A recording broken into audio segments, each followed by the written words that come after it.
तो स्वागत है मित्रों एक बार फिर से हमारे यूट्यूब चैनल पर और आप देख रहे हैं आर के वर्ल्ड एजुकेशन, जिस पर हर प्रकार की जानकारी आपको प्राप्त होती है। तो आज मैं आपके लिए लेके आया हूँ प्रादर्श प्रश्न पत्र। ये बता दूं मैं आपको, प्रादर्श प्रश्न पत्र नहीं है, सिर्फ नाम दे दिया है। बाकी जो ओरिजिनल क्वेश्चन पेपर है ना, ओरिजिनल, उसमें से कुछ क्वेश्चन इसमें उठा के रखी, जिसमें मैं 100% लगा दूँ या फिर राइट का चिन्ह लगा दूँ ऐसे, तो वो आप समझ जाना कि ये ओरिजिनल क्वेश्चन पेपर में से उठाया गया हुआ। ओके, क्वेश्चन पेपर बन चुके हैं, बहुत ज़्यादा टाइम नहीं बचा इसलिए बन चुकी है और आ चुके हैं सब पे जिन जिन पे आना था। ठीक है, ओरिजिनल पेपर क्वेश्चन पेपर दे दूंगा मैं आपको, उस टाइम पे दे दूंगा, पूरा नहीं दे पाऊंगा, लेकिन इसमें कुछ क्वेश्चन पहले इसीलिए डाल रहे हैं हम ताकि आपको कोई दिक्कत ना हो, आप पहले से पढ़ लें। उसके बाद जब क्वेश्चन पेपर आएगा आपके हाथ में तो आपको ऐसा लगेगा कि हमने बहुत कुछ पढ़ा है और आप अच्छे नंबर ला सकेंगे। ओके, तो आज मेरे पास कौन सा कक्षा 10 का साइंस का वही वाला क्वेश्चन है जो मैं आपको क्वेश्चन पेपर है जो आपको बोल रहा हूँ। ओके, टोटल मार्क्स 50 का रहेगा जैसा आप जानते हो, 3 घंटे का समय रहेगा। इसमें इंग्लिश हिंदी दोनों रहेगा, जो भी आपको भाषा सूटेबल लगे वो आप कर सकते हैं। ठीक है, यूज़। तो अगर आप नए हैं चैनल पे तो प्लीज़ सबसे पहले चैनल को सब्सक्राइब कर दें, ये रिक्वेस्ट है। साथ में बेल आइकन प्रेस करें ताकि जो भी रिपोर्ट करूँ आगे की वो आप तक पहुँचे, क्योंकि मैं ओरिजिनल क्वेश्चन पेपर डालूंगा लगभग 70 नंबर के एक साथ, तो आपको उससे बहुत प्रॉफिट होगा। ठीक है, तो चलिए शुरू करते हैं बिना किसी देरी के। मेरे पास सिर्फ क्वेश्चन पेपर है, आंसर्स नहीं। आंसर आप ढूंढ लेना और फाइनल क्वेश्चन पेपर जो मैं दूंगा उसमें साथ में आपको आंसर्स भी दे दूंगा। कोशिश ये करूंगा आंसर पूरे दूं, अगर नहीं हो पाता तो कोई बात नहीं, आप ढूंढ लेना। ओके, बहुत ईजी आपको क्वेश्चन पेपर मिल जाएंगे, आंसर तो आप ऐसे भी चुटकियों में ढूंढ सकते हैं, भरोसा है मुझे। चलिए शुरू करते हैं। पहला क्वेश्चन है कि लौ चूड़िया तनु हाइड्रोक्लोरिक अम्ल डालने से क्या बनता है? हाइड्रोजन गैस आयरन क्लोराइड में बनना, ये हो जाता है। शायद आंसर इसका यही है, हाइड्रोजन गैस व आयरन क्लोराइड बनता है शायद, बट कंफर्म कर लेना एक बार। आगे, पतले तारों में धातुओं का खींचे जा सकने की क्षमता क्या कहलाती है? तन्यता कहलाती है। पर अब एक बार कंफर्म कर ले, फिर से बोल रहा हूँ कि अगर अभी तक चैनल को सब्सक्राइब नहीं किया तो प्लीज़ सबसे पहले चैनल को सब्सक्राइब करें। चलिए आगे बढ़ते हैं कि दो तंत्रिका कोशिकाओं के मध्य खाली स्थान को क्या कहते हैं? तो उसको कहते हैं स्नैप्स कहते हैं। ठीक है, आगे, अलैंगिक जनन मुकुलन द्वारा होता है। इसका मैं आपको बता दूं, तो प्लाज्मोडियम होगा या ईस्ट होगा, दो ऑप्शन है इसमें, कंफर्म नहीं हो पा रहा था मुझे, इसलिए मैंने आपको बता दिया, आप एक बार कंफर्म कर लीजिए। ठीक है, चलिए, विद्युत धारा उत्पन्न करने की युक्ति को क्या कहते हैं? अमीटर कहते हैं। ठीक है, युक्ति को जिसमें करते हैं, एक बार और क्लियर कर लें, हो सकता है जनित्र भी हो। अमीटर मापने वाली है, माफी चाहूँ, विद्युत धारा को मापने वाली, और अगर उत्पन्न की बात करें तो जनित्र है शायद। आगे है कि निम्न में से कौन सा आर श्रृंखला का निर्माण करते हैं? कौन सा करते हैं देख लेते हैं। इनमें से चलिए, घास गेहूँ आम, क्या ऐसा सही है? क्या घास गेहूँ खाता है? नहीं। गेहूँ आम खाता है? नहीं। घास बकरी खाती है, बकरी मानव खाता है, ये हो सकता है। दूसरा, फिर एक को देख लें, बकरी गाय नहीं हो सकता, घास मछली नहीं। तो आपका आंसर क्या हो जाएगा? आपका दूसरा। ठीक है, चलिए आगे बढ़ते हैं कि विश्व में सबसे तेज़ी से कम होने वाली प्राकृतिक संसाधन कौन सा है? विश्व में सबसे तेज़ी से कम होने वाला है अपना जल। ठीक है, आगे, आवर्त सारणी में आवर्तों की संख्या कितनी होती है? ये आपको क्लियर कर लेना, ये मुझे नहीं मिला था, लेकिन ये IMP है 100%, मतलब जो मैं आपको बोल रहा हूँ ना 100, वही वाला है। ठीक है, चलिए आगे बढ़ते हैं हम। आगे बात कर लेते हैं, क्या है? रिक्त स्थान की पूर्ति करना है कि जल एक ऑक्साइड है, कौन सा? हाइड्रोजन ऑक्साइड है शायद, आप कंफर्म कर लेना एक बार, मुझे नहीं पता है। ठीक है, हाइड्रोजन ऑक्साइड है या फिर जो भी है। धातुएं प्राय ऊष्मा एवं विद्युत की सुचालक होती हैं, क्या होती हैं? सुचालक, पर एक बार क्लियर कर लेना आप भी। ओके, आगे है कि मादा और गर्भ शिशु के बीच जैविक संबंध स्थापित करने वाला ऊतक क्या कहलाता है? ये मुझे याद था बट मैं थोड़ा भूल रहा हूँ। ओके, आप एक बार क्लियर कर लेना। आगे, पादपों में जल के वहन के लिए क्या होती है? फ्लोएम, जाइलम होता है शायद, जाइलम। और फ्लोएम काय के लिए होता है? न्यूट्रिशन को लेने के लिए। एक बार आप कंफर्म कर लें प्लीज़। ओके, चलिए आगे के पराग कोश में क्या होती? कोशिकाएं पाई जाती है, ऐसा कुछ है आंसर, मुझे कंफर्म नहीं हो पा रहा। ओके, मैं थोड़ा सा भूल रहा हूँ इन चीज़ों को, मैंने पढ़ा है, आपको पढ़ाने के लिए मैंने पढ़ा है, ये उस बैंक जो दी थी मैंने उसके साथ में पढ़ा है इसीलिए। ओके, चलिए, आनुवंशिकी के जनक जॉन ग्रेगर मेंडल थे, कौन? जोहान ग्रेगर मेंडल, या फिर अकेला कर सकते हो, ग्रेगर जॉन मेंडल, ऐसा कर सकते हो भी है। किसी तार का प्रतिरोध उसकी लंबाई के शायद दोगुना होता है, ऐसा कुछ। मस्तिष्क तथा मेरुरज्जु तंत्रिका तंत्र बनाते हैं, कौन सा? तंत्रिका तंत्र। ओके, चलिए ये कन्फर्म हो गया। चलिए आगे बढ़ते हैं हम। अब बात कर लेते हैं जोड़ी की कि सबसे अधिक क्रियाशील धातु क्या है? ये आपको देख, पोटेशियम, थोड़ा सा और क्लियर कर लेते हैं, पहले सबको थोड़ा थोड़ा देख लेते हैं, जितना मुझे आ रहा है मैं आपको बता देता हूँ। सामान्य रक्तदाब कितना होता है, तो दूसरे का सामान्य रक्तदाब होगा आपका ये, ठीक है, 120 से 80 mmHg। पादप हार्मोन है साइटोकाइनिन। और शुक्राणु उत्पादन नियंत्रण, ये भी तारों का टिमटिमाना क्यों होता है, वायुमंडलीय अपवर्तन, ठीक है, तारों का टिमटिमाना वायुमंडलीय अपवर्तन। लेंस की क्षमता लेंस की क्षमता कैसे, डायोप्टर से मापी जाती है, ठीक है, तो ये आपका डायोप्टर हो गया, ठीक। ज़रा दृष्टि दो से विद्युत विभवांतर, ये विद्युत विभवांतर तो शायद आपका वोल्ट हो जाएगा, और सबसे क्रियाशील धातु पोटेशियम हो जाएगी, और बच्चा पादप हार्मोन, तो आपका क्या हो जाएगा ये साइटोकाइनिन, ओके। और कुछ बच रहा है आपका, ज़रा दृष्टिता आपका अवतल हो जाएगी, ये थोड़ा सा कंफर्मेशन नहीं है। और शुक्राणु उत्पन्न नियंत्रण हो जाएगा आपका टेस्टोस्टेरोन, ठीक है। ये आप बार स्क्रीनशॉट ले लें, साथ में आप कॉपी पेन लेके बैठे, जैसे मैंने पहले ही बोला है, ठीक है, ताकि आपको दिक्कत ना आए, ओके। चलिए अब आगे बढ़ते हैं हम। आगे देख लेते हैं, एक वाक्य में उत्तर लिखिए। क्या शुद्ध जल का पीएच मान क्या होता है, 7। क्यों, शुद्ध जल क्या होता है, न्यूट्रल होता है, ना एसिडिक होता है ना बेस होता है, ठीक, ना अम्ल होता है ना क्षार होता है। आगे, दो या दो से अधिक धातुओं की समांगी मिश्रण को क्या कहते हैं,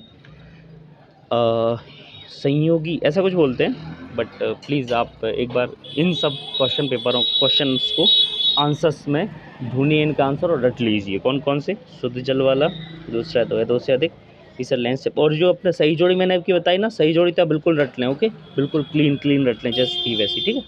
चलिए हम देख लेते हैं दूसरा आगे। चलिए, हरे पौधों की पत्तियों में पाए जाने वाले वर्णक को क्या कहते हैं, इसको इंग्लिश में कहते हैं क्लोरोफिल, हिंदी में क्या कहा जाता है, हरित लवक, ठीक है। चलिए आगे बढ़ते हैं अब हम। नर युग्मक मादा युग्मक को के संलयन को क्या कहते हैं, इसको कहते हैं क्या, निषेचन, ठीक है। चलिए आगे देख लें, लिंग निर्धारण करने वाला गुणसूत्र कौन सा होता है, 23वां गुणसूत्र कौन सा, x/, ठीक है। चलिए, लेंस की क्षमता का सूत्र लिखिए। तो लेंस की क्षमता का सूत्र आपका, सबसे पहले सूत्र क्या था, 1/f = 1/v + 1/u, ये होता है ना, ठीक है। चलिए आगे बढ़ते हैं अब हम। निकट दृष्टि दोष दूर करने में कौन सा लेंस का उपयोग होता है, शायद अवतल होता है, लेकिन मुझे कन्फ्यूज़न है, बट एक बार आप देख ली प्लीज़ कर लीजिए। विद्युत प्रतिरोध का एसआई मात्रक क्या होता है, विद्युत प्रतिरोध का एसआई मात्रक होता है एम्पियर, बट नॉट कन्फर्म्ड, आप एक बार और देख लीजिए, ओके। थोड़ा सा भूल रहा हूँ मैं, क्योंकि जब मैंने आपको क्वेश्चन बैंक पढ़ाई थी ना, तब मुझे याद था, तो मैंने उसका रिवीजन नहीं किया, तो मैं भूल रहा हूँ। जैसे आप पढ़ते हैं ना, तो उसका रिवीजन ज़रूर करना, नहीं तो मेरी जैसे भूलते रहोगे, ठीक है। भूलना नहीं है अपने को बहुत अच्छे नंबर लाना है, तो बिल्कुल रट के रखना है, ठीक है। और आपको बता दूँ कि प्रश्न बैंक मैंने कंप्लीट करा दी है, साइंस की, सोशल साइंस की, संस्कृत और इंग्लिश की, ठीक। चलिए अब आगे बढ़ते हैं। हिंदी की टेंशन नहीं लेना बिल्कुल, मैथ और हिंदी की मैं आपको क्वेश्चन पेपर ऐसा दे दूँगा कि लगभग आपको 60 से 70 नंबर उसमें से आ ही जाएंगे, तो आप बिल्कुल टेंशन न लें। आपकी परसेंटेज जो मैंने सोचा है ना 90%, वो तो मंगा के ही रहूँगा आपको, ठीक है। चलिए अब आगे बढ़ते हैं हम। अब हम आ जाते हैं क्वेश्चन और आंसर्स क्वेश्चन पे, ठीक है। मैं आपको बता दूं 100%, वो आपको रट लेना, पहले ही रट लेना। श्वसन की प्रक्रिया को ऊष्माक्षेपीय प्रक्रिया क्यों कहते हैं, ये 100% हो गया आपका डन। तेल एवं वसायुक्त पदार्थों को नाइट्रोजन से प्रभावित क्यों किया जाता है, ये आपका प्री बोर्ड में आया था, ठीक है। तो चांसेस कम है पूछने के, लेकिन फिर भी आप एक बार थोड़ा सा देख लेंगे। अमलगम क्या है, 100% है, ठीक है। संचारण क्या है, ये भी 100% है, ठीक। चलिए आगे बढ़ते हैं हम। 7वें की बात कर लेते हैं कि मेंडलीव की आवर्त सारणी का नियम लिखिए, ये भी लगभग 90% का मान के चलिए, लेकिन फिर भी थोड़ा सा देख लीजिए, चांसेस बन सकते हैं इन चीज़ों के, ठीक है। आगे न्यूलैंड का आश्रक नियम का सिद्धांत लिखिए, ये आया नहीं है ज़्यादा, बट 2014 में पूछा गया था, 2016 में, 17 में पूछा गया था, और फिर भी थोड़ा सा देख लीजिए क्या दिक्कत है अपने को, कि 2 ही नंबर का तो थोड़ा सा नियम तो लिखना है। धमनी और सिरा में कोई दो अंतर यहाँ पे आप 4 अंतर करें, ठीक है, ये 101% है, ठीक है। धमनी और सिरा में कितना 4 अंतर कर लें आप। आगे ऑक्सी एवं अनऑक्सी श्वसन में, ये आपको बता दूं मैं, ये भी 101% है, रट लें इनको, 4 अंतर कर लें, 2 दिए यहाँ पे, 4 अंतर कर लें, ठीक है। कायिक परिवर्तन की बात करें तो ये मैंने ज़्यादा देखा नहीं, पर फिर भी आप इसको थोड़ा सा पढ़ के जाएँ, ठीक है। कितना, थोड़ा सा ही पढ़ के जाए, ज़्यादा नहीं, क्योंकि 2 नंबर में पूछा जाएगा ये डन। आगे बढ़ते हैं। स्वपरागण क्या है, ये भी 2 नंबर पूछा जाएगा, इसको भी पढ़ सकते हैं। अब बात करते हैं मानव बच्चे का लिंग निर्धारण कैसे होता है, 100.1% है, 101% है, ठीक है। 10-1 मेंडलीव की प्रवृत्ति के नियम, ये भी 101 है, याद रखना, इनको रट लेना है बिल्कुल, जो मैं आपको बता रहा हूँ। परावर्तन के नियम ये भी परफेक्ट है, पढ़ लो, 100% है। अपवर्तन भी 100% है। ये तो नॉर्मल चीज़ें अभी तक आपने रट ली होंगी, ऐसे क्वेश्चनों को तो रट ली होंगी, मुझे यकीन है, क्योंकि आपके एग्ज़ाम आने वाले हैं और 1 साल पूरा कंप्लीट हो चुका है आपका, थोड़ा बहुत बचा हुआ है, तो आपने इनको तो वैसे भी बिल्कुल घोर के पी लिया होगा, तो बोलते हैं ना घोल के पीने वाला, वो कर दिया होगा। ओम का नियम हमेशा पूछा जाता है, इसको रट सकते हैं आप। आगे विद्युत परिपथ का क्या अर्थ है, ये भी लगभग 90% आता है, ठीक है। इसको भी थोड़ा सा देख के चले जाए, जो मैंने क्वेश्चन पेपर बता रहा हूँ ना मैं आपको, ऐसा नहीं है कि ये लोकल वाला है वैसे ही उठा के कहीं से भी, मैंने इसमें क्वेश्चन कुछ डाले हैं, ठीक है तो वही क्वेश्चन, बस मैंने अपने हिसाब से वहाँ से देख के ऐड किए हैं, ठीक है, तो आप भरोसा रखिए। चलिए आगे कि प्रतिरोध किसे कहते हैं, विद्युत भाव किसे कहते हैं, प्रतिरोध किसे कहते हैं, लगभग 70%, बट कोशिश ये करना कि आपको थोड़ा थोड़ा पढ़ के जाएँ। चलिए अब आगे बढ़ते हैं, आप देख लेते हैं क्या है। परितंत्र के जैव घटक के नाम लिखना है आपको। आगे ओजोन परत के क्षय होने का कारण, द मोस्ट इम्पोर्टेंट, ठीक है, ये 101% है, ठीक।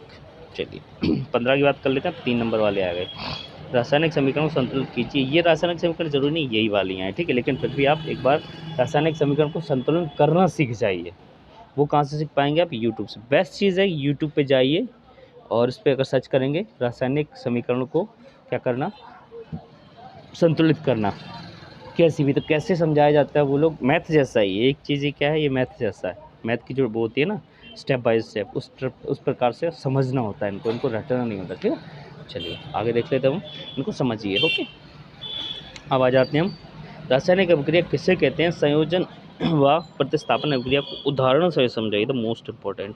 ये मुझे जहाँ भी मैंने क्वेश्चन देखा है, क्वेश्चन पेपर मैंने उठाया, कहीं से भी मॉडल हो, आदर्श हो, पुराने हो, नए हो, 5 साल पहले क्यों, हमेशा ये मिला है मुझे। इसको आप बोल के पी जाना, इसको तो मैं 110 दे सकता हूँ, 110%। सूर्योदय के समय सूर्य रक्तदाब क्यों प्रतीत होता है, ये भी आपको देख लेना थोड़ा सा। टिंडल प्रभाव क्या है, टिंडल प्रभाव ये आपको रट लेना है, लगभग 30 वर्ड में लिखना है आपको, 3 नंबर का है ठीक है। चुंबकीय बल रेखाओं का गुण, ये भी आप कर लेना। फ्लेमिंग दाएं हाथ का नियम, ये फ्लेमिंग का दाएं हाथ का नियम लिखना है आपको। वो अंगूठे को नीचे करके घुमाते हैं, वही वाला ये दाएं हाथ का नियम है, ठीक है। ऊर्जा का उत्तम स्रोत क्या है ऊर्जा का उत्तम स्रोत सूर्य है, लेकिन आपको क्या लिखना है, बहुत ज़्यादा बड़ा लिखना है, 3 नंबर का है, तो थोड़ा आप इसको पढ़ सकते हैं, ठीक है। आगे जीवाश्म ईंधन क्या है और इससे क्या हानियाँ हो सकती हैं, लिखिए, मोस्ट इम्पोर्टेंट, हमेशा पूछे जाने वाले क्वेश्चन है ये, 100% याद रखना, ठीक है। व्यंजक चूर्ण, धावन सोडा, ये तो दो उपयोग लिख ही देना है। व्यंजक चूर्ण का सूत्र भी लिखना, धावन सोडा का सूत्र भी लिखना है आपको, ठीक है, सूत्र भी याद कर लेना है आपको, और दो उपयोग याद रखना, ठीक है। मैं बता दे रहा हूँ, इसी में मैं आपको ऐसे क्वेश्चन बता दूंगा मैं कि इतना इतना कर लो, इनमें से 75 और 70 के बीच में आ ही जाएंगे आपके, ठीक है। चलिए आगे देख लेते हैं क्या है। जिप्सम से प्लास्टर ऑफ पेरिस कैसे प्राप्त करें, या फिर समीकरण रहित, समीकरण सही समझाइए एवं प्लास्टर ऑफ पेरिस के उपयोग भी लिखना है आपको, द मोस्ट इम्पोर्टेंट। मैंने क्या कहा, उपयोग लिखें, प्लास्टर ऑफ पेरिस से कैसे बनाया जाता है, ठीक है, कैसे प्राप्त होता है जिप्सम से, ये सारी चीज़ें। चलिए आगे बढ़ते हैं हम, अभी आ जाते हैं हम 4 नंबर पे, क्या क्या बताना है देखना। यौगिकों की संरचना सूत्र लिखी, जैसे मैंने आपको सूत्र बताया ना अभी, कैसे बनती हैं, कि एथेन, प्रोपेन, ब्यूटेन और एथीन, यह इसके इलेक्ट्रॉन बिंदु की संरचना, कार्बन डाइऑक्साइड, H2O, NH3 और CH4, ठीक है। चलिए आगे बढ़ लेते हैं, 21 की और 22 की बात कर लेते हैं, तो ये दोनों रट लो, आप अभी रट लो, बिल्कुल ये वाले 21 का अथवा और 21 रट लो। मनुष्य के पाचन का नामक विचित्र और मनुष्य मानव हृदय का नामक विचित्र रट लो अभी, 4 नंबर का आएगा, आपके 4 नंबर पक्के हैं, ये लिख के ले लो आप, ठीक है चलिए आगे है कि किसी अवतल लेंस की फोकस दूरी, ये आपको क्या है, ये आ गए आपके क्या वो वाले अपने थ्योरी वाले, थ्योरी के साथ में थोड़ा सा न्यूमेरिकल टाइप से, ठीक है, न्यूमेरिकल टाइप से आ गए, इनको आपको करना पड़ेगा, ठीक।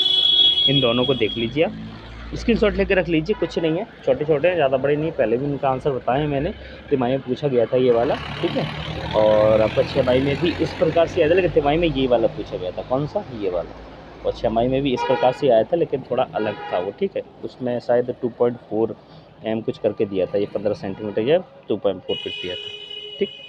चलिए हाँ, और यहाँ पे हम एंड करते हैं अपने पेपर को, एंड हो चुका है, 22 क्वेश्चन आए थे, 22 में से अगर 22 करते हैं आप यहाँ पे रट लेते हैं इनको, तो बाकी जो फाइनल क्वेश्चन इसमें से कम आपको मिल जाएंगे 20 और 15 और 20 नंबर तो इसी में मिल जाएंगे, ये क्वेश्चन पेपर में जो मैंने क्वेश्चन डाले हैं ना, ठीक है।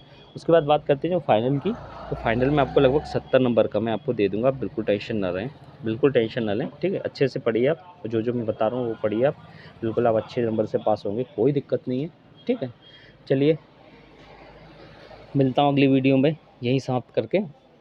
धन्यवाद।